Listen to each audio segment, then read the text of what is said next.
समस्त संत हरि भक्तन की, श्री वृंदावन धाम की, सद्गुरुदेव भगवान की। गौरव जी कानपुर से। राधे राधे महाराज जी। महाराज जी, हमें मनुष्य योनि कई जन्मों के बाद मिलती है, तो क्या पशु पक्षी की योनि में किए गए कार्य भी हमारा प्रारब्ध बनते हैं महाराज जी? ऐसे भी नहीं,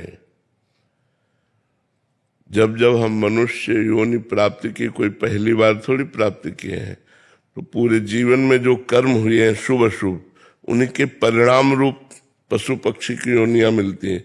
पशु पक्षी योनियों में कोई नया कर्म नहीं होता, नया कर्म केवल मनुष्य शरीर से होता है। यहाँ तक कि देव योनि में भी नया कर्म नहीं होता, केवल मनुष्य योनि। 83,99,999 योनियों में केवल मनुष्य योनि 84 लाख की जो पूर्ति करती है, यही एक नया कर्म कर सकती है, और कोई योनि नहीं कर सकती। जितनी भी योनियां हैं सब कर्म भोग योनियां हैं, और ये कर्म कमाने का अवसर ना, इसीलिए कहा जाता है होश में रहो, गंदे कर्म मत कमाओ, अच्छे कर्म करो, बुरे कर्मों का त्याग कर दो। सबको शराब पीना छोड़ देना चाहिए, मांस खाना छोड़ देना चाहिए, द्वैत कीड़ा जुआ खेलना छोड़ देना चाहिए, पर स्त्री गमन छोड़ देना चाहिए, इसी से चोरी छोड़ देना चाहिए। अगर ये आचरण छोड़ दिए तो बढ़िया तुम्हारा जीवन हो गया, बढ़िया मंगल में जीवन हो गया। प्रथम बार अगर मनुष्य योनि मिली है? नहीं, प्रथम बार नहीं मिली, लाखों करोड़ों अरबों बार हो चुकी है, लाखों करोड़ों अरबों बार हो चुकी। प्रथम बार तो जब सृष्टि रची गई थी तब होते, अब तो उसमें जाने कितने कल्प व्यतीत हो गए। जी सुधा जी। राधे राधे महाराज जी। महाराज जी, आप कह रहे हैं कि आपके माता पिता का दोनों का स्वर्गवास हो गया है, बट महाराज जी ये उनसे बहुत लगाव करते हैं, तो बार बार उनकी याद में उनको भोग अर्पित करते हैं, तो कहीं और या कुछ भी अगर उनको अर्पण करते हैं, उनको याद करते हैं, तो ऐसे में उनकी यात्रा में कोई विघ्न तो नहीं मैं डाल रही, या मेरा कोई आप वो भगवान मानकर कीजिए, भगवान मानकर कीजिए कि आपके माता पिता साक्षात भगवान है, तो वो सब कुछ भगवान को प्राप्त होगा और भगवान से उनको प्राप्त हो जाएगा। जो भी सेवा करती हैं, जो भी भगवत आचरण करती हैं, वो सब भगवान को समर्पित कीजिए। भगवान को समर्पित करने से भावना है आपके माता पिता के मंगल की, उससे उनका मंगल हो जाएगा। ऐसा कीजिए, जो भी कार्य कीजिए वो माता पिता को भगवान मानकर कीजिए। हाँ ठीक है, अच्छा है। अभिनव भटनागर जी। श्री हरिवंश प्रभु। राधे राधे महाराज जी। महाराज जी, शरीर ग्रस्त धर्म में कर्तव्य कम का पालन कर रहा है, महाराज जी क्या वृंदावन में रहकर खुशी मन से रिक्शा चलाकर इस शरीर के पत्नी या बच्चों का पालन पोषण करना, या भगवान कहीं वृंदावन के बाहर खूब पैसे कमाते हुए कर्तव्य कर्म करना, दोनों में महाराज जी क्या उचित रहेगा? वृंदावन में टमटम चलाना या बाहर? ये तो आपको देखना पड़ेगा कि आप संतुष्ट किसमें हैं। वृंदावन में रिक्शा चला करके या पोछा लगाकर, झाड़ू लगाकर, लेबरी करके, कैसे भी हम धाम वास कर रहे हैं, ये तो बहुत बड़ी उत्तम बात हुई है। बड़े भाग्यशाली लोग ऐसा विचार करते हैं और ऐसा जीवन में कर पाते हैं। पर यदि ऐसा नहीं है तो हम भगवान के हैं, अंदर से भगवान के भाव में भरकर हम कहीं भी देश विदेश जहाँ भी रहें, अर्थ कमा रहे हैं धर्म पूर्वक, और अपने परिवार का पोषण कर रहे हैं और नाम जप कर रहे हैं और भगवान के आश्रित हैं, वही गति मिलेगी जो वृंदावन में वास करने से मिलती है। पर वो सर्वोत्तम भाव किसका प्रश्न है? सर्वोत्तम भाव तो यही है जो आपने पहला रखा। लेकिन यदि ऐसा संभव नहीं है तो उत्तम बात है कि हम जहाँ भी रहें धन कमाएं, धर्म पूर्वक परिवार का पोषण करें और भगवान का नाम जप करें और भगवान के आश्रित रहें। तो आश्रित को वही गति प्राप्त होती है जो धाम में वास करता है। एक ने धाम का आश्रय ले लिया और एक धाम वास कर रहा है, तो धाम के आश्रय वाला चिंतन जोर का करता है धाम का, और नाम जप करता है, भगवान से विनय करता है कि मैं तो संसार में हूँ, धाम वास नहीं कर रहा, ये उसको अभाव अनुभव में आता है, इसलिए वो दैन्य रहता है, तो उसका जल्दी काम बन जाता है। भगवान अगर पैसे की चाह ना हो दिल में तो फिर मतलब बस ये हो कि देखो बच्चा, केवल कोरी भावुकता से जिंदगी तो कटती नहीं है। आज अर्थ का जमाना है, आज समय है जब पीछे बुजुर्ग लोग कहते थे देखना एक समय आएगा पानी बिकेगा, तो हम लोग कहते थे पानी कहीं बिकने वाली चीज है? मारा पानी घूमता था जगह जगह, कुआं जगह जगह। वो आज समझ में आया कि बुजुर्गों की बात जो है वो अनुभव युक्त थी। आज पानी बिकता है यार, बिना पैसा के आप प्यास नहीं बुझा सकते, भोजन की तो बात जाने दो। तो देखो समय आया कि नहीं आया। तो आज अर्थ का समय है। अर्थ है तो सिलेंडर मिलेगा, अर्थ है तो आपको वास मिलेगा। आप देखो वृंदावन बड़ा महंगा वास है, तो अब देखो कितना खर्चे की जरूरत है। अगर आप वृंदावन वास करते हो तो आपको वास के लिए कोई कुटिया चाहिए, फिर आपके परिवार के पोषण के लिए भोजन चाहिए, फिर बिजली का बिल चाहिए। बहुत से ऐसी आवश्यकताएं हैं जो आपको अर्थ के लिए विवश कर देंगे। अब अर्थ की वृत्ति प्राप्त करने के लिए कुछ ना कुछ तो हमको करना पड़ेगा। तो अगर हर समस्याओं से जूझना है तो आ जाओ वृंदावन। श्री जी का आश्रय होकर भगवान आ सकते हैं कैसे? अगर ये भावना है कि हम श्री जी के आश्रित हैं तब तो कोई समस्या नहीं है। लेकिन हम धन के आश्रय और संसार का आश्रय, देखो हम जब वृंदावन आए थे ना, किसी को नहीं जानते थे, किसी को नहीं, हमें परिचय ही नहीं था किसी से। काशी से आए थे और देखो आज है, रोना पड़ा है, पर ऐसा नहीं कि रोना पड़ा, रोए हैं हम कि हमें ऐसा लगा कि अब जाना पड़ेगा। तो हम, ये टीला है मदन मोहन जी का, इसमें चढ़ के एकांत में दोपहर में खूब रोए थे ठाकुर जी से कि कहीं एक छोटा सा कोना दे दो, मुझे वृंदावन वास करवा दो, मुझे वृंदावन से बाहर क्यों भेजोगे। तो देखो लाडली जी की ऐसी कृपा हो गई कि सब व्यवस्था वही व्यवस्था। अगर लाडली जी का भरोसा है तब तो सैकड़ों लोग ऐसे वास कर रहे हैं जिनका कोई भी अस्तित्व तो नहीं है, और सब श्री जी चला रहे, सब व्यवस्था। आप कृपा कर दीजिए हमारा भी खंड। हम तो चाहते हैं सब वास करें, लेकिन श्री जी से पास बने तब ना। धाम श्री जी का है, जिनको वृंदा विपिन है, कृपात्य नहीं की होए, वृंदावन में तबे तो रान पाई है सोए। जिनका वृंदावन है, हम लोग तो सब दास हैं, श्री जी का वृंदावन, श्री जी कृपा करें तो वृंदावन वास हो जाए। हाँ, तो हम तो चाह रहे हैं, जब हमारा वृंदावन वास खतरे में हुआ ना और किडनी फेल हुई, तो निश्चय किया चाहे जितनी बड़ी दुर्गति हो जाए यही मरूंगा, भोजन मिले ना मिले, दवा मिले ना मिले, चाहे नरक जैसी दुर्गति मिले तो भी मैं यही तड़पूंगा, पर वृंदावन नहीं छोड़ूंगा। ये नियम ले लिया पूरा दृढ़ वृंदावन की कृपा से। आज 27 वर्ष हो रहे वृंदावन वास करते हुए, भगवान की कृपा से ब्रजमंडल से बाहर नहीं गए। इसलिए अगर श्री जी का भरोसा है तब तो सब बन जाएगा, कुछ नहीं बिगड़ेगा। अगर अपना भरोसा है तो धक्के खाने पड़ेंगे। हाँ, श्री जी का भरोसा है, सब पार कर देते। जूही जी बेंगलोर से। राधे राधे महाराज जी। महाराज जी, मेरा प्रश्न है कि योग वशिष्ठ में एक सूत्र का उल्लेख है जो इस प्रकार है, पुरुषार्थ ही परम देव है। महाराज जी, मैं इस सूत्र का भावार्थ समझना चाहती हूँ कि यहाँ पर पुरुषार्थ भागवतिक है या लौकिक?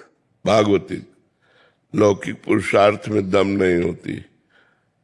जो लौकिक पुरुषार्थ है ये प्राकृतिक मायामय है, इसमें दम नहीं होती। दम होती है आध्यात्मिक पुरुषार्थ में, जैसे भगवान का नाम जप करना, शास्त्रों का स्वाध्याय करना, मंत्रों का अनुष्ठान करना, तीर्थों में जाकर के अनुष्ठान करवाना, व्रत उपवास, ये दिव्य पुरुषार्थ है। इस पुरुषार्थ के द्वारा हम अपने जो पूर्व पाप है उनको नष्ट करके सुखी हो सकते हैं। इसलिए पुरुषार्थ की जय। जो पुरुषार्थ अध्यात्म से जुड़ा है, अब केवल माइक पुरुषार्थ कर रहा है, जैसे बहुत मेहनत करके किसान फसल तैयार हुई, अब इतने में पानी गिर गया और वो फसल गिर गई और नष्ट हो गई, ओले गिर गए, फसल नष्ट हो गई, किस काम आया पुरुषार्थ? पुरुषार्थ तो उसने किया बहुत प्रबल। अब बहुत पढ़ाई की, बड़ी डिग्री प्राप्त की, जहां नौकरी के लिए जाता है असफलता मिलती है, क्योंकि बुरा प्रारब्ध है तो क्या करेगा पुरुषार्थ। लेकिन अगर आपने जप किया है, आपने तीर्थावगाहन किया है, व्रत उपवास किए हैं, गंदे आचरणों का त्याग किया है, तो ये पुरुषार्थ आपको विजय दिलाएगा, आपको सुखी करेगा, आपको विपत्ति और संकटों से बचाएगा। और परम पुरुषार्थ के द्वारा हम भगवत प्राप्ति कर लेते हैं। परम पुरुषार्थ के द्वारा हम आत्मबोध ब्रह्म ज्ञान प्राप्त कर लेते हैं। जो योग वासिष्ठ है वो आत्मबोध कराने वाला ग्रंथ है। तो पुरुषार्थ के द्वारा लौकिक उन्नति और परम पुरुषार्थ के द्वारा भगवत प्राप्ति और हम ब्रह्म बोध भी प्राप्त कर सकते हैं। ये पुरुषार्थ की बात है। विकास गर्ग जी दिल्ली से। राधे राधे। राधे राधे महाराज जी। प्रभु, जैसे कि शरीर तो नश्वर है, तो क्या आध्यात्म मार्ग में गुरु और साधक का शाश्वत मिलन होता है जहां वो एक दूसरे से कभी अलग ना हो? दो रह ही नहीं जाते, दो नहीं रह जाते। शिष्य की पूर्णता तभी है जब गुरु स्वरूप हो जाता है। जो गुरु का स्वरूप है उसी स्वरूप को प्राप्त हो जाता है, तो एक हो जाते हैं, दो नहीं हो जाते। जैसे दो घड़े रखे हैं तो सूर्य दो दिखाई देते हैं, लेकिन घड़े फूट गए, दोनों फोड़ दो घड़े तो एक सूर्य है। तो ये घड़े हैं नाशवान शरीर। नाशवान शरीरों के नष्ट होने पर प्रबल पुरुषार्थ करने वाला शिष्य गुरु स्वरूप हो जाता है। जो गुरु का स्वरूप वही शिष्य का स्वरूप, तभी वो पूर्ण शिष्यता मानी जाती है, तभी वो पूर्ण सिद्धावस्था मानी जाती है, जब गुरु और शिष्य अभेद हो गए, भेद दृष्टि खत्म हो गई, वही तत्व है। ये जो नानात्व दिखाई दे रहा है शरीरों के कारण दिखाई दे रहा है। जैसे 1 करोड़ घड़े रखे हैं तो 1 करोड़ सूर्य दिखाई दे रहे हैं, लेकिन सूर्य तो एक ही है। घड़ों के कारण वो उसका प्रतिबिंब दिखाई देता है। ऐसे ही आत्मा तो एक है, वो अनेक जो दिखाई दे रहे वो शरीरों के कारण दिखाई दे रहे। तो जब हम शरीराभिमान त्याग करके भागवतिक साधना करके अपने स्वरूप में आते, तो जो गुरु वही शिष्य, जो गुरु वही शिष्य, दो नहीं रह जाते, एक ही हो जाते हैं। मनोज कुमार जी मेरठ से। राधा वल्लभ श्री हरिवंश। श्री हरिवंश महाराज जी। महाराज जी, प्रभु ने सृष्टि रचना की और इस सृष्टि में श्रेष्ठम मनुष्य को बनाया और मनुष्य को ही विवेकमान बनाया। सद्गुरुदेव भगवान, मेरा प्रश्न है कि मन के द्वारा किए गए कर्मों का दंड उस जीवात्मा को क्यों भोगना पड़ता है जो उस जीवात्मा ने किया ही नहीं? ये कृत्य तो मन के द्वारा किया गया है, ये तो सारा दोष मन का है, और मन के द्वारा किया गया कर्म का भोग उस जीवात्मा को क्यों भोगना पड़ता है? युद्ध सेना करती है और विजय किसकी होती है? राजा की होती है ना। सेना को मुकुट नहीं पहनाया जाता, राजा की जय बोली जाती है। अच्छा, हार सेना की हुई तो बंदी कौन बनाया जाता है? राजा। तो आत्मा राजा है और उसकी सेना है मन और इंद्रियां। ये अगर माया से हार जाती है तो बंदी बना लिया जाएगा। और पुनरपि जननम पुनरपि मरणम पुनरपि जननी जठरे शयनम, इस अजन्मा आत्मा को बार बार जन्म लेना पड़ेगा और मरना पड़ेगा।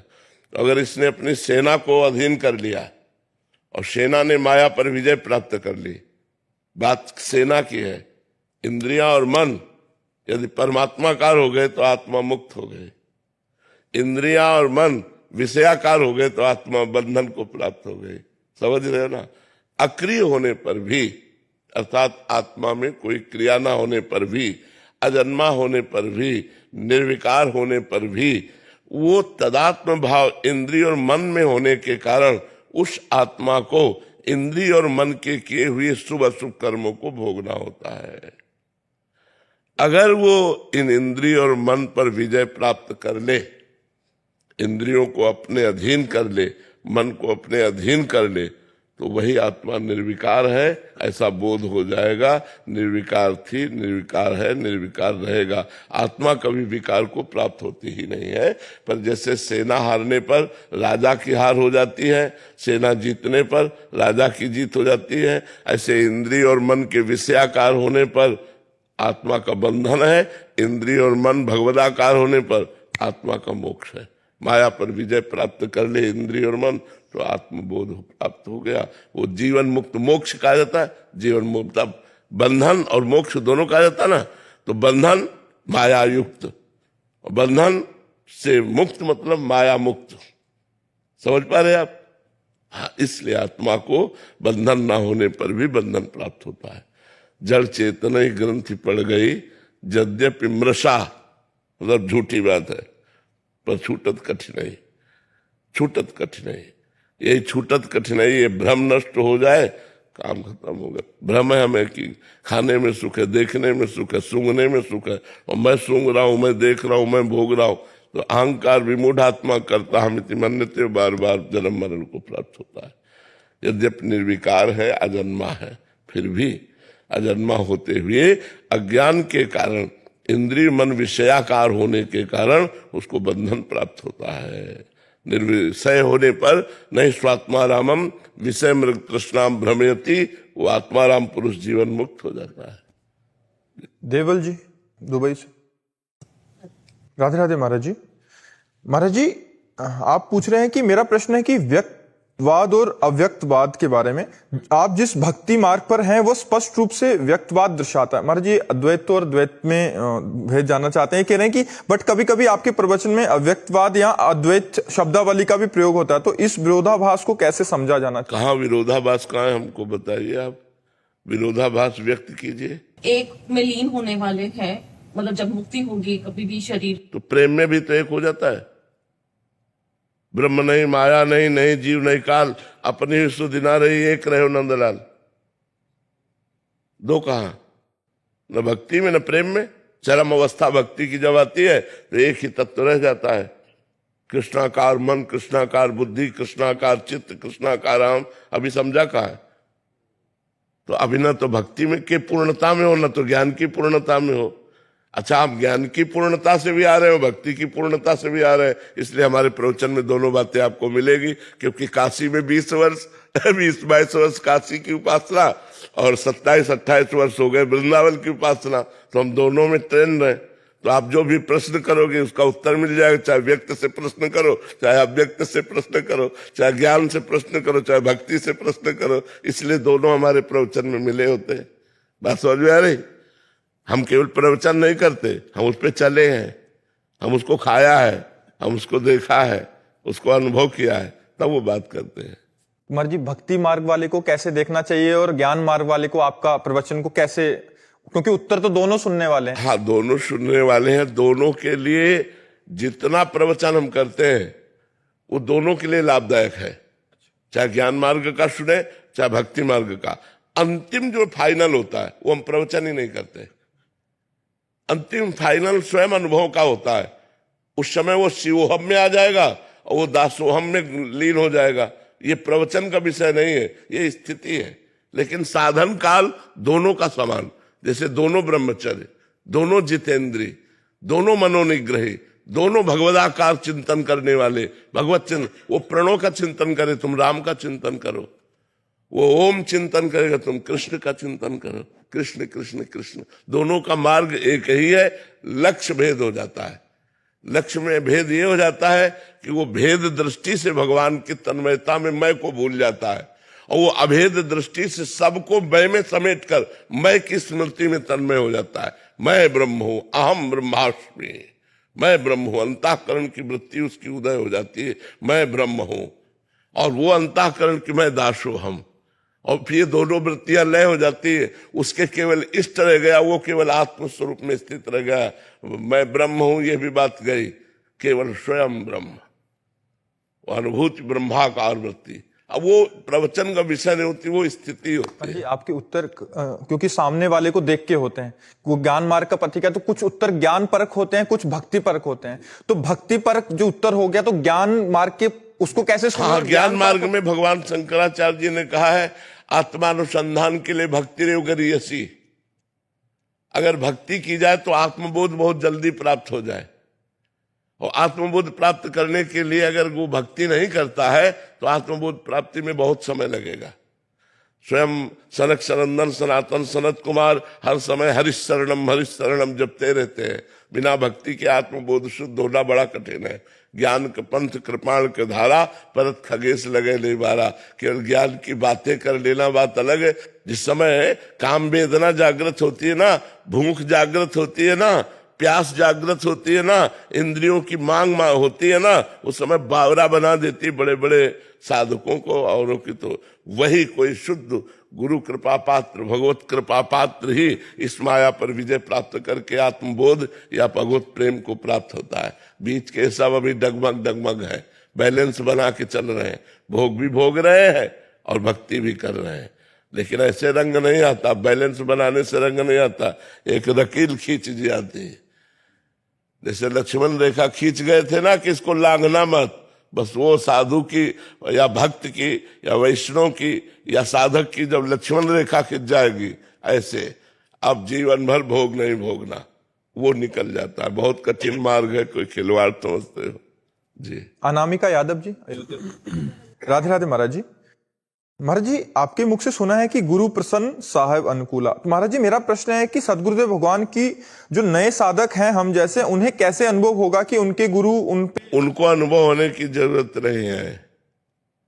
उनको ये देखने की जरूरत है कि गुरु जी ने जो हमें आज्ञा की उसका हम पालन कर रहे हैं कि नहीं, बस। और कुछ देखने समझने की उस समय वृत्ति नहीं होती।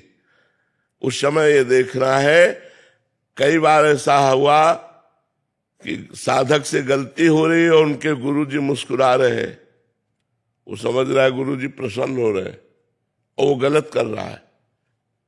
अब गुरुजी अपने स्वरूप में स्थित हैं, वो देख ही नहीं रहे तुम्हारी तरफ और तुम गलत कर रहे हो, तुम्हें लग रहा है गुरुजी अनुकूल है, मतलब ये गलती चलेगी।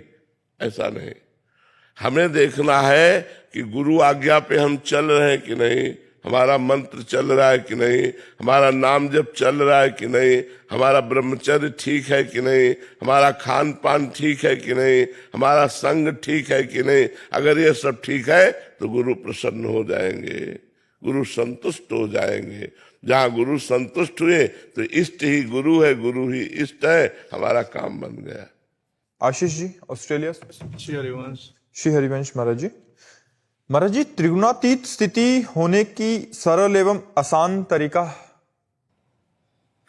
पहले हम सत्वगुण की वृद्धि करें, सत्वगुण से रजोगुण और तमोगुण को शांत करें। किसका प्रश्न है? पहले हम सत्वगुण की वृद्धि करें, रजोगुण और तमोगुण को सत्वगुण से शांत करें। हमारा भोजन सात्विक होना चाहिए सबसे पहले। तो जो शराब पीते हैं, मांस खाते हैं, अंडा खाते हैं, इस तरह के व्यवहार करते हैं, वो तो राक्षसी प्रवृत्ति है, वो साधना के योग्य ही नहीं है। तो साधना की मतलब मेड़ चढ़ ही नहीं सकते हैं, उसके चढ़ने के लिए पहले छोड़ना होगा। तो ये कोई आचरण तो नहीं है। हाँ ठीक है। अब इसमें सात्विक भोजन, कोशिश करें कि हमारा भोजन होटल का ज्यादा ना हो, क्योंकि होटल का भोजन रजोगुण सात्विक नहीं होता। बनाने वालों की क्या वृत्ति है, कि क्या पवित्रता है, वो नहाए नहीं है, वो क्या उनका क्या चरित्र है, वो किस तरह से पवित्र है, कैसे बनाते हैं, तो उसका प्रभाव भोजन पर पड़ता है। जब हमारा पवित्र सतोगुण भोजन होगा, मोबाइल में केवल सतोगुणी बात ही हम देखेंगे, संतों की बात सुनेंगे, भगवान के चरित्रों का भले लीला अनुकरण देख ले। जैसे रामानंद सागर जी ने रामायण रची, तो रामायण का जो अनुकरण किया, बहुत अच्छा अनुकरण किया, भाव बन जाता है। तो ऐसे अन्य सीरियल, अन्य बातें, अन्य गंदी बातें मोबाइल से न देखे, कानों से किसी की निंदा न सुने, प्रपंच की बात न सुने, भगवान की महिमा सुने, भगवान के चरित्र सुने। हमारा खान पान ठीक, हमारे नेत्र ठीक, हमारी वाणी ठीक, हमारे कान श्रवणेन्द्रिय पवित्र, तो धीरे धीरे धीरे धीरे सतोगुण बढ़ता जाएगा और हमारी वृत्ति शांत होती चली जाएगी। और जैसे ही सतोगुण बढ़ करके भगवदाकार वृत्ति आई, तो भगवताकार वृत्ति सतोगुण का भी त्याग कर देती है और त्रिगुणातीत हो जाता है। त्रिगुणातीत पुरुष भगवत साक्षात्कार। त्रिगुणातीत तब समझना चाहिए कि हम हो रहे हैं जब हमारा मन एकाग्र 24 घंटे भगवान में रहे। दूसरी बात, हमें किसी नवीन भोग भोगने की इच्छा ना हो, कोई भी इच्छा नहीं, किसी नवीन भोग भोगने की इच्छा ही नहीं। हमारे अंदर मान अपमान का भाव खत्म हो गया। मान करे तो कोई सुख नहीं, अपमान करे तो कोई दुख नहीं, हानि लाभ खत्म हो गया हो, राग द्वेष खत्म हो गया हो, तब समझना चाहिए कि हम त्रिगुणातीत हो गए। त्रिगुणातीत होना ही मनुष्य जीवन का लक्ष्य है। पर पहले सत्वगुण को बढ़ावे, फिर सत्वगुण को, जैसे कांटे से कांटा निकालकर हम दोनों का त्याग कर देते हैं, ऐसे सत्वगुण से रजोगुण तमोगुण को शांत करके हम सत्वगुण का भी त्याग कर देते हैं और गुणातीत अवस्था को प्राप्त हो जाते हैं। महाराज जी, त्रिगुणातीत का यथार्थ शब्दार्थ क्या है? मतलब इसको जीवन में कैसे, उस महापुरुष के लक्षण क्या होते हैं महाराज जी? वो अगर कुछ भी खाता भी है, अगर वो रजोगुणात्मक भी खा रहा है, फिर भी वो इससे ऊपर उठा हुआ है। गुणातीत में फिर नहीं फर्क पड़ता। अगर वो मतलब रजोगुणात्मक कपड़े डाल रहा है, फिर भी फिर कुछ नहीं, फिर फर्क नहीं। एक बार गुणातीत हो गया, फिर उसको इससे कोई फर्क नहीं पड़ता। क्योंकि गुणातीत शरीर और संसार से परे स्थिति को प्राप्त हो जाता है। तो उसे राजा महाराजाओं के जैसे भोग विलास मिले तो उसे कोई फर्क नहीं पड़ता, या फुटपाथ में पड़ा है तो उसे कोई फर्क नहीं पड़ता। वो वो भगवदाकार कोई भी असर नहीं, वो भगवदाकार वृत्ति को प्राप्त महापुरुष है। अब अंतःकरण के द्वारा विक्षिप्त या अंतःकरण के द्वारा शांत, इस स्थिति से उसे कोई फर्क नहीं पड़ता। इंद्रियां विचलित हो या शांत हो, उसको कोई फर्क नहीं पड़ता, क्योंकि वो आत्मस्वरूप में स्थित महापुरुष त्रिगुणातीत अवस्था को प्राप्त हो गया है। आत्मबोध के बिना त्रिगुणातीत नहीं होता। भगवदाकार के बिना, भगवत साक्षात्कार के बिना कोई त्रिगुणातीत नहीं होता। त्रिगुणातीत का मतलब ही होता है भगवत साक्षात्कार किए हुए महापुरुष। महाराज जी, एकदम स्थिति आती है, इसके भी अलग अलग लेवल है कि थोड़ा लेवल अलग अलग, गाढ़ अवस्था धीरे धीरे आती है, धीरे धीरे आती है। जो आपने अनुभव किया उसका गाढ़ अवस्था जो लानी है, तो उसी में डूबे रहिए, तो गाढ़ अवस्था आती चली जाएगी। मनीष झा जी मुंबई से। राधे राधे। राधे राधे महाराज जी। महाराज जी, सत्य क्या है? अगर मृत्यु सत्य है तो जीवन क्या है? और मृत्यु किसने कहा सत्य है? मृत्यु होती ही नहीं, हम तो कहते हैं। किसकी मृत्यु होती है? आत्मा अमर है, वो मर नहीं सकती। और पंचभूत समय पर बिखर करके विलीन हो जाते हैं। वायु वायु तत्व में मिल गया, अग्नि अग्नि तत्व में मिल गया, जल जल तत्व में मिल गया, पृथ्वी पृथ्वी तत्व में मिल गया, आकाश आकाश तत्व में मिल गया। मरा कौन? कोई नहीं मरा। अब विचार करके देखिए, आत्मा अमर है और पंचभूत पंचभूतों में मिल गए, तो मरा कौन? एक आकृति बिगड़ गई, उसी को हम मृत्यु कहते हैं। एक आकृति धारण कर ली, उसी को हम जन्म कहते हैं। न मृत्यु है न जन्म है, आत्मा तो निर्विकार है। ज्ञान न होने के कारण जन्म मृत्यु है, नहीं तो जन्म मृत्यु है नहीं। तो मृत्यु सत्य कैसे है? सत्य तो नारायण है, सत्य तो हरि है, सत्य तो भगवान है। मृत्यु सत्य थोड़ी है, ये तो असत है। स्वप्न में तुम्हारा गला काटा गया और जब जगे तब आपको झूठा लगा ना, ऐसे ही जब आपको सच्चा ज्ञान हो जाएगा तो इस शरीर का भी जन्म और मरण ये झूठा नजर आने लगेगा, ये असत है। उमा कहूं मैं अनुभव अपना, सत हरि भजन जगत सब सपना। तो जगत में मृत्यु को आप सत्य कैसे कह सकते हैं? मृत्यु किसी की होती ही नहीं। जीवात्मा है, वो अजर अमर अविनाशी है। पंचभूत है, वो अपने भूतों में मिल जाते हैं, उनका भी नाश नहीं होता। तो फिर नाश किसी का हुआ ही नहीं। एक आकृति का नाश होना मृत्यु मान लेते हैं, एक आकृति का नया रूप धारण कर लेना जन्म मान लेते हैं। जी श्वेता जी। श्री हरिवंश।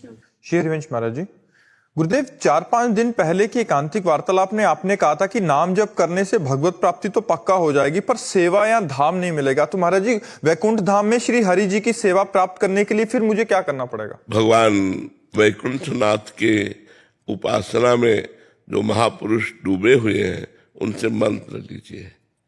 नारायण मंत्र, हरि मंत्र, जो भी मंत्र दें, उस मंत्र के प्रभाव से भगवान का दासत्व प्राप्त होता है, भगवान की सेवा प्राप्त होती है। इसीलिए 4 संप्रदाय बने हुए हैं, आचार्य परंपरा बनी हुई है। आचार्यों ने आ करके मंत्र दिए, तो नाम से ही सब कुछ हो जाता है, तो फिर मंत्र क्यों मिला? सब कुछ का मतलब आपका कल्याण हो जाएगा, आपके पाप नष्ट हो जाएंगे, आपको गुरु की प्राप्ति होगी नाम जप से ही। और जब गुरु मंत्र देंगे तो मंत्र के प्रभाव से भगवान के दासत्व की प्राप्ति होती। नहीं तो जैसे गोपी भाव है, दास्य भाव है, सख्य भाव है, वात्सल्य भाव है, सहचरी भाव है, इन भावों की प्राप्ति मंत्रों से होती है। इसीलिए गुरु मंत्र लिया जाता है। आचार्य परंपरा बनी हुई है कि हम आचार्य के शरणागत किसी संत से गुरुदेव को मान करके जब गुरु मंत्र लेते हैं और उसको जपते हैं तो हम उसी भाव को प्राप्त हो जाते हैं। गुरुदेव, हम कैसे पहचाने कि हमको कौन संत मिलेंगे, क्योंकि हम तो संप्रदाय भी नहीं जानते। आप नाम जप की, केवल नाम जप कीजिए, वो आपको मिला देगा, वो आपको पहुंचा देगा, या तो गुरु को बुला देगा या आपको गुरु के पास पहुंचा देगा। नाम जप करो, निष्ठा पूर्वक नाम जप करो, राधा राधा राधा राधा, वो सब आपको मार्ग पूर्ण कर देगा।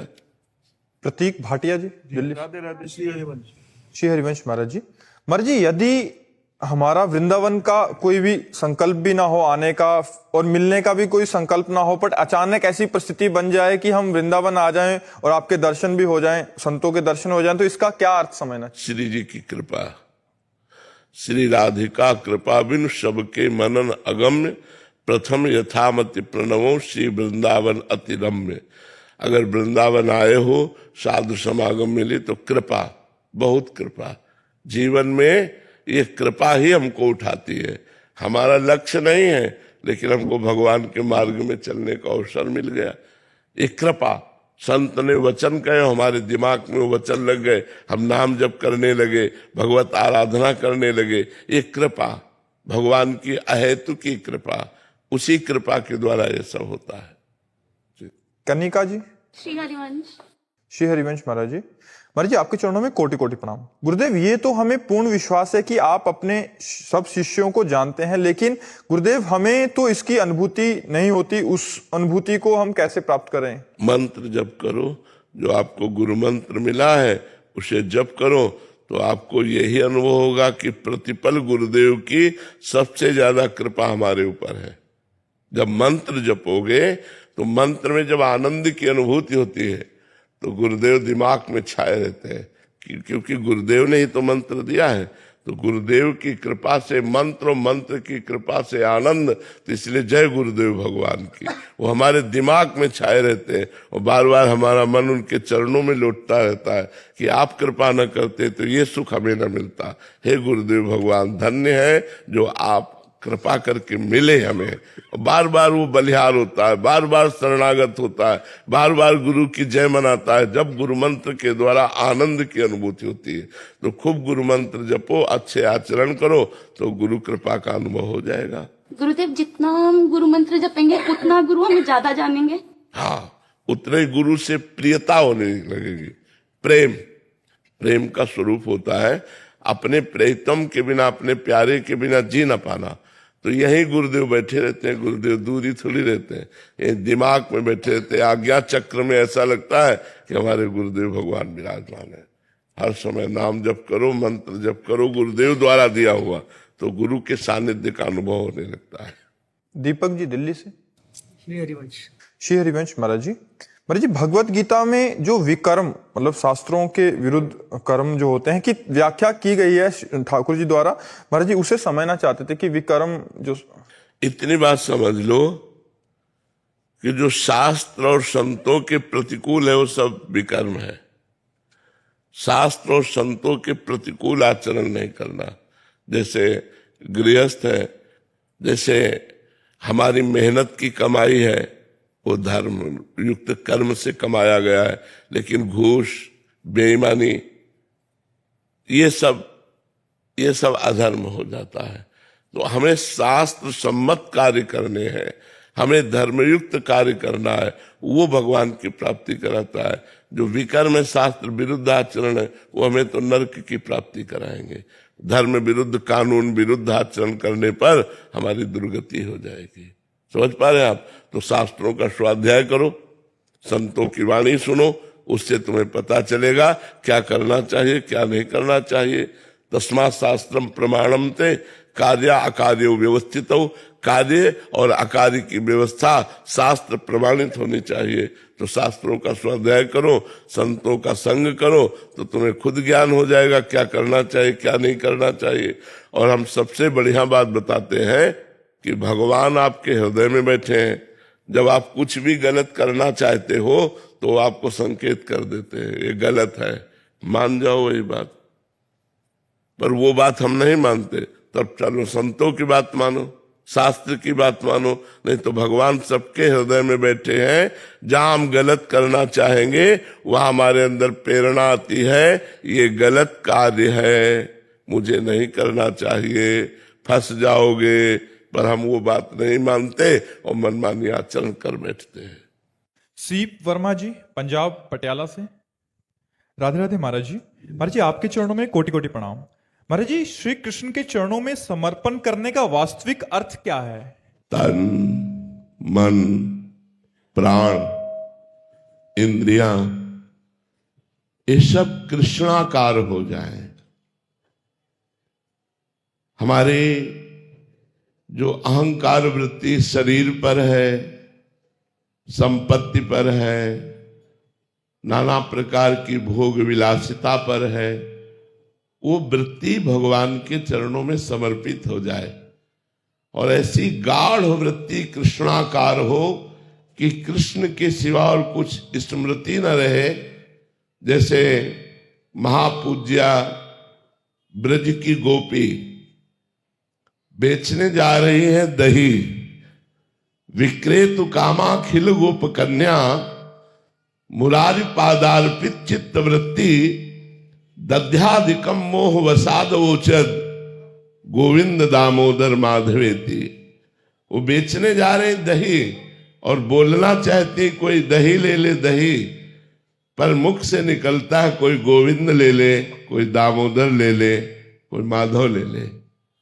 जब हमारा मन, हमारी चित्त की एक एक वृत्ति कृष्णाकार हो जाए तब समझना चाहिए कि श्री कृष्ण के चरणों में हमारा पूर्ण समर्पण हो गया है।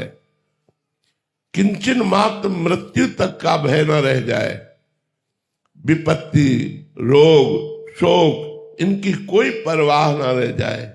एकमात्र आनंद सिंधु श्री कृष्ण का विधान मान करके हम हर परिस्थिति को सहते हुए भगवत स्मरण एक तार चल रहा है तो हमारी शरणागति पुष्ट है।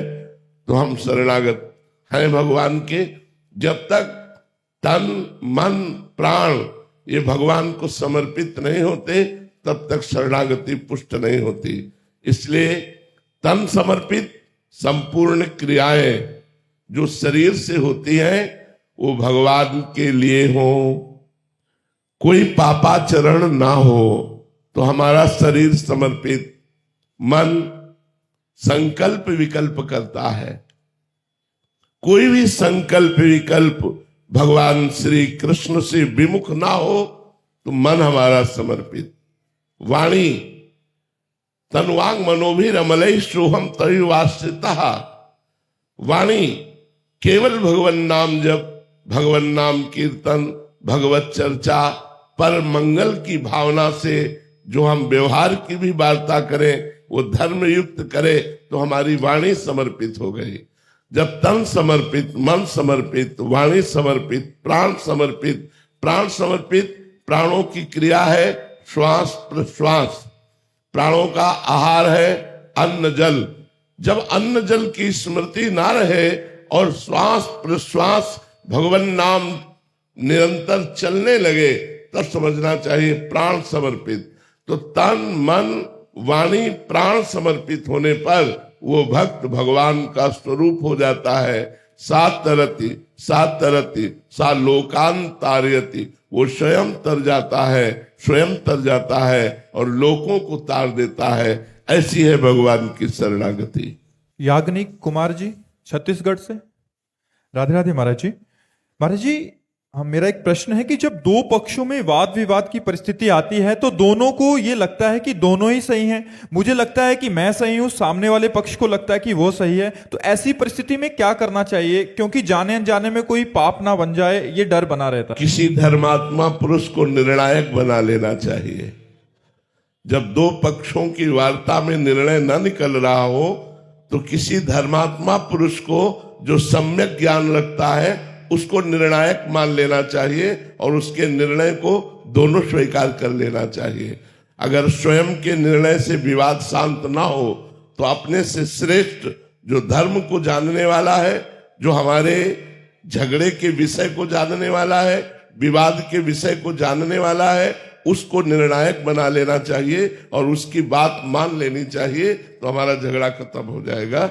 तो हमारे जितने विवाद हैं वो सब स्वार्थ युक्त होते हैं। यदि हम शास्त्र आज्ञा संत वाणी का अनुसरण करें तो विवाद की कोई गुंजाइश ही नहीं रहती। जमीन का विवाद, धन का विवाद, स्त्री का विवाद, जितने भी है सब स्वार्थ परक है। अगर हम परमार्थ को अपना निर्णायक मान ले तो झगड़ा तुरंत शांत हो जाएगा। मायाकृत आकर्षण का नाश करके परमात्मा के चिंतन में तन्मय कराना, ये परमार्थ का स्वरूप है। तो हम किसी परमार्थी को अपना निर्णायक मान ले तो हमारा सही निर्णय निकल आएगा। निधि गर्ग जी, राधे राधे महाराज जी। महाराज जी, नाम जप काम करते हुए करना और मंदिर में बैठकर करने में कौन सा ज्यादा फलदायक है?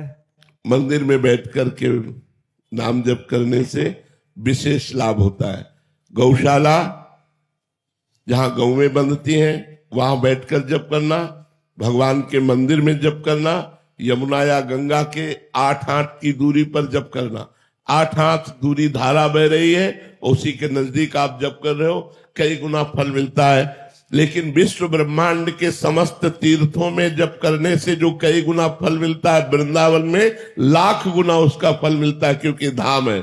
1 माला करो तो 1 लाख माला के बराबर होता है। वृंदावन धाम ये 1 लाख माला के बराबर, 1 माला 1 लाख माला के बराबर, क्योंकि ये भगवान का श्रीधाम वृंदावन है, ये प्रियाजू का निज महल है। तो अगर हम इन स्थानों पर जाएं तो जरूर हम एकांत में बैठकर जप करें, ज्यादा लाभ मिलता है।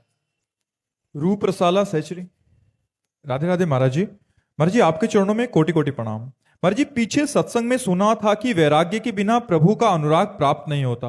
महाराज जी, कृपा करके ये बताएं कि भगवान के अनुराग का स्वरूप क्या है तथा हम साधकों के लिए वैराग्यपूर्ण जीवन शैली कैसी होनी चाहिए जिससे प्रभु जल्द से जल्द अनुराग प्रकट। यदि गृहस्थ में है, स्त्री शरीर है, तो अपने पति को भगवान मान करके, सास ससुर को भगवान मान करके पूरी गृहचर्या करते हुए उसे भगवान को समर्पित कर देना। किसी पर पुरुष की तरफ आंख उठा के भी काम भाव से ना देखना। अगर पुरुष है तो अपनी पत्नी पर ही अनुराग करते हुए किसी पराई स्त्री पर भाव नहीं। अगर विरक्त है तो पूर्ण वैराग्यवान होकर के, ये सबसे बड़ा शत्रु काम है जो बड़े बड़ों को फिसला देता है। एक झटके में पता ही नहीं चलता कि हम कब गिर गए। जब गिर जाते हैं तब पता चलता है अरे हम तो गिर चुके हैं। भगवान की ऐसी प्रबल माया है। अगर काम, क्रोध, लोभ, मोह, मद, मत्सर, ये 6 शत्रु हैं, अगर इन पर विजय प्राप्त कर ले तो भगवान का प्रेम प्राप्त हो जाता है। गोस्वामी तुलसीदास जी ने लिखा है, महर्षि वाल्मीकि जी कह रहे हैं, काम क्रोध मद मान न मोहा, लोभ न क्षोभ राग नहीं द्रोहा, जिनके कपट दंभ नहीं माया, तिनके हृदय बसहु रघुराया। जो दंभ का त्याग किए हुए, कपट का त्याग किए हुए, काम विजयी, क्रोध विजयी, लोभ, मोह, मद, मत्सर विजयी है, उनके हृदय में भगवान प्रकट हो जाते हैं। और हृदय में जब भगवान प्रकट होते हैं तो रोम रोम प्रेम से पुलकित हो जाता है। प्रेम प्रतिक्षण वर्धमानम है, प्रेम अनिर्वचनीय है। और प्रेम का स्वरूप ये है, तन मन के बिछुरे नहीं, चाह बढ़े दिन रैन, कबहु संजोग न मानही, देखे भरी भरी नयन। अपने प्रभु से मिले हुए भी प्रभु के मिलने की चाह, अपने प्रभु को देखते हुए भी प्रभु के देखने की चाह, अपने प्रभु के लिए रोते हुए भी रोने की चाह, प्रभु में तन्मय होते हुए भी प्रभु के भजन की चाह। ये प्रेम साधक को प्रेम प्राप्ति के लिए पहले गुरुदेव का वर्ण करना चाहिए और गुरुदेव के द्वारा दी हुई उपासना में रात दिन मन को लगाकर इन शत्रुओं पर विजय प्राप्त करनी चाहिए, काम क्रोध लोभ मोह मद मत्सर।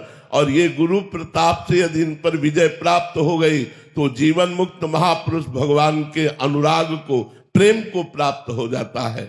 बहुत सावधानी का ये मार्ग है। जरा सी चूक हुई, राई के सम चलत ही होत और की ओर, राई के समान थोड़ा सा कदम इधर हुआ कि मार्ग बदल गया, पता ही नहीं चलता कि हमसे गलती हो रही है, हम चूक कर रहे हैं। इसलिए सदैव गुरुदेव की शरण में रहे और सदैव संतों का सानिध्य प्राप्त करता रहे। ये जरूर ध्यान रखे कि हमारा जीवन केवल प्रभु के लिए है, कहीं हमारे जीवन में चूक ना होने पावे। ये सावधानी सबको बनाए रखनी है। संत महात्माओं से सत्संग करना है और दूरी बनाकर भजन करना है। उनको भी भजन करने दो और आप भी भजन करो, नहीं तो त्रुटि हो जाएगी, उनकी साधना विक्षेप में पहुंच जाएगी और आपका भी जीवन विक्षेप में पहुंच जाएगा। इसलिए प्रार्थना है साधक हो या साधिका हो, बहुत सावधान होकर इस मार्ग में चले, कहीं प्रमाद स्थिति में न फंस जाए, कहीं दम्भ में न फंस जाए, कहीं माया का पाखंड न गिरा दे, तो फिर हमें प्रेम की प्राप्ति होती है। हमारा भोजन शुद्ध, हमारे आचरण शुद्ध, हमारे विचार शुद्ध और निरंतर भगवान का स्मरण, गुरु की शरण में उनकी आज्ञा का पालन, तो निश्चित इसी जन्म में भगवत प्रेम प्राप्त हो जाएगा। यशोदा जी दिल्ली से। राधे राधे महाराज जी। महाराज जी, आप कहते हैं कि जब बड़े बड़े ऋषि मुनियों के ध्यान में भी प्रभु सदा नहीं आते, तो हम जैसे ग्रस्त के जीवन में कैसे आ सकते हैं हमारा? यही आश्चर्य की बात है कि वो बड़े बड़ों के ध्यान में नहीं आते, लेकिन आगे जो पंक्ति लिखी है उसको ध्यान से सुनिए। मुनि मन ध्यान धरत नहीं पावत, करत विनोद संग बालक भट। भगवान बड़े बड़े मुनियों के ध्यान में नहीं आते, लेकिन भगवान बालवत स्वभाव, सरल स्वभाव, न मन कुटिलाई, ऐसे को जल्दी मिल जाते हैं। जिनको अहम है कि मैं तपस्वी हूं, मैं जितेंद्री हूं, मैं योगी हूं, मैं मुनि हूं, भगवान उनके ध्यान में नहीं आते। लेकिन जिसको ये भाव है मैं अधम हूं, मैं नीच हूं, मैं किसी योग्य नहीं हूं, और वो भगवान को पुकारे तो भगवान बहुत जल्दी उसको ग्रहण कर लेते हैं। यही दरबार दीन को आदर रीत सदा चली आई। भगवान के दरबार में दैन्यता का प्रवेश है, अहंकार का निषेध है। इसलिए बड़े बड़े मुनियों के भी हृदय में तपस्या का अहंकार होता है। जैसे सबसे बड़े मुनि दुर्वासा जी, और वो महान भक्त अम्बरीश जी को शाप देने के लिए पहुंच गए, कृत्या उत्पन्न कर दी। फिर भगवान के सुदर्शन चक्र ने उनको त्रिभुवन में दौड़ाया। इसलिए भगवान बड़े बड़े मुनियों के ध्यान में नहीं आते, लेकिन हम जैसे अधमों के ध्यान में आ जाएंगे, हम जैसे नीचों के ध्यान में आ जाएंगे। जहां अपने में अधमता और दैन्यता है, वहां भगवान विराजमान हो जाते हैं। देखो, राजसू यज्ञ हुई, ध्यान से सुनना। राजसू यज्ञ में एक शंख रखा गया था कि जिस समय यज्ञ की पूर्णता होगी तो शंख अपने आप बज जाएगा। तो ब्रह्मा जी भी यज्ञ में थे, भगवान शंकर भी थे, बड़े बड़े ऋषि मुनि थे, सबने वहां भोग लगाया, लेकिन शंख नहीं बजा। तो युधिष्ठिर जी ने भगवान श्री कृष्ण से पूछा कि महाराज शंख नहीं बजा। तो उन्होंने कहा अभी यज्ञ पूर्ण नहीं हुआ, क्योंकि किसी अकिंचन महाभागवत ने प्रसाद नहीं पाया। बोले इतने बड़े बड़े सिद्ध ऋषि मुनि आए और उनके प्रसाद पाने से शंख नहीं बजा, और अकिंचन भक्त, तो कौन ऐसा अकिंचन भक्त रह गया जो राजस्व यज्ञ में निमंत्रण नहीं दिया गया। भगवान ने कहा तुम्हारे द्वारे रोज आते हैं वो। बोले प्रभु ऐसा कौन भक्त है जो रोज दरवाजे आता है और मैंने उसका स्वागत नहीं किया? तो बोले आपके यहां झाड़ू लगाने वाला स्वपच वाल्मीकि। बोले प्रभु वो अनन्य भक्त है? बोले महान अनन्य भक्त है और उनके हृदय में भक्ति का अभिमान भी नहीं है और वो दैन्य है। अर्जुन और भीमसेन को भेजा, जाओ उनके घर और उनको निमंत्रण देके बुलाओ और रसोई तैयार करें द्रौपदी, और जब उनको सम्मान से पवाओगे तब यज्ञ पूर्ण होगा। तो स्वपच वाल्मीकि के यहां जब अर्जुन और भीम जी गए तो वो रो रहे थे भगवान का नाम जप करते हुए, हा कृष्ण हा कृष्ण। भीमसेन ने देखा कि अरे इनको तो कोई जानता ही नहीं कि ऐसे महान भक्त हैं। ये तो एक हाथ में डलिया एक हाथ में झाड़ू लिए दोना पत्थर वहां उठाते, लेकिन ऐसे महान भक्त साष्टांग दंडवत। जो ही साष्टांग दंडवत किया, तुम कहा अरे मालिक आप ये क्या कर रहे हो, हम तो आपके नौकर हैं, हम तो आपके द्वारा पोषित है। उन्होंने कहा भगवान श्री कृष्ण ने अब आपका रहस्य खोल दिया है, अब आपको निमंत्रण देने आए हैं। और आपको बोले हम तो रोज जूठन पाते हैं, हमें निमंत्रण की क्या जरूरत? बोले नहीं भगवान ने कहा है। तब उन्होंने कहा भगवान की तरफ प्रलय कोप से कहा कि मैं छुप करके आपका भजन करना चाहता हूं, लेकिन आप प्रकाशित ही करना चाहते हैं, तो यदि आप प्रकाशित करना चाहते हैं तो मैं छुप कैसे सकता हूं, अवश्य आऊंगा। तो उनको पालकी में बैठाल करके राजस्व यज्ञ में बुलाया गया। द्रौपदी जी ने स्वयं भोजन तैयार किया और जब वो पाने बैठे तो खीर सब्जी दाल कढ़ी ये सब एक में मिला लिया, सब मिला लिया। द्रौपदी जी को अच्छा नहीं लगा, पूरी रात अलग अलग व्यंजन बनाती रही। स्वपच वाल्मीकि जी ने पाया लेकिन शंख नहीं बजा। युधिष्ठिर जी ने कहा महाराज आप तो कह रहे थे अकिंचन महाभागवत स्वपच जी जब पालेंगे तो शंख बज जाएगा। बोले शंख तो बज जाएगा लेकिन अपराध हो गया, इनके प्रति किसी ने अपराध कर दिया इसलिए शंख नहीं बजा। किसने किया? तो द्रौपदी जी ने कहा मेरे मन में एक बात आई प्रभु, पूरी रात सुंदर सुंदर पकवान बनाती रही तो अलग अलग तो इन्होंने चखा नहीं, एक में मिला लिया तो मुझे लगा कोई राजा महाराजा होता तो वो स्वाद जानता, ये क्या जाने स्वाद, इसीलिए एक में मिला लिया, ऐसा मेरे मन में आया। बोले ये तो वैष्णव अपराध बन गया, वैष्णव में दोष दृष्टि बन गई, इनके चरणों में प्रणाम करो। प्रणाम किया। भगवान ने कहा स्वपच वाल्मीकि जी से कि आपने ये सब एक में क्यों मिला लिया, अलग अलग स्वाद क्यों नहीं लिया? तो बोले प्रभु आप स्वाद लेने वाले तो आप हैं, हम तो प्रसाद पाते हैं और प्रसाद का स्वाद नहीं होता, इसीलिए हमने सब में मिला लिया कि प्रसाद तो चिदानंदमय होता है। मैं अलग अलग कढ़ी सब्जी का स्वाद ये तो आप लेते हैं, मैं तो प्रसाद पाने वाला हूं। जे ही द्रौपदी जी ने प्रणाम किया बड़ी जोर से शंख गर्जना होने लगी, पूर्णता हो गई। तो हम ये बताना चाहते हैं कि जहां दैन्य है, जहां अकिंचनता है, जहां अहंकार नहीं है, वहां भगवान हृदय में प्रकाशित होते हैं। अगर अपनी तपस्या का भी अहंकार है तो चाहे जितना ध्यान लगा लो भगवान ध्यान में आने वाले नहीं। बात यहाँ ये है। और अगर ऋषि मुनि संतों को भगवान ना मिलते हो तो वो जीते किसके सहारे हैं, उनका जीवन का मतलब क्या रह गया? मिलते हैं लेकिन जब तक अहंकार होता है साधना का तब तक भगवान ध्यान में नहीं आते। एक कोर कृपा की कर दो लाडली श्री राधे, लाडली श्री राधे, स्वामिनी श्री राधे। एक कोर कृपा की कर दो लाडली श्री राधे, दासी की झोली भर दो लाडली श्री राधे।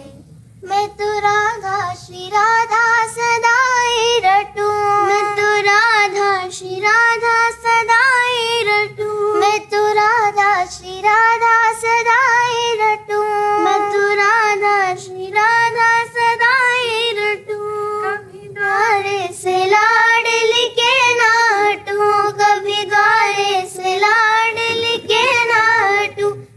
शीश कमल पग धर दो लाडली श्री राधे, एक कोर कृपा की कर दो लाडली श्री राधे। मेरी आस न टूटने पाए कभी, मेरी आस न टूटने पाए कभी, इस तन से प्राण जाए तभी, इस तन से प्राण जाए तभी, मुझे निज दर्शन का वर दो लाडली श्री राधे, एक कोर की कर दो लाडली श्री राधे।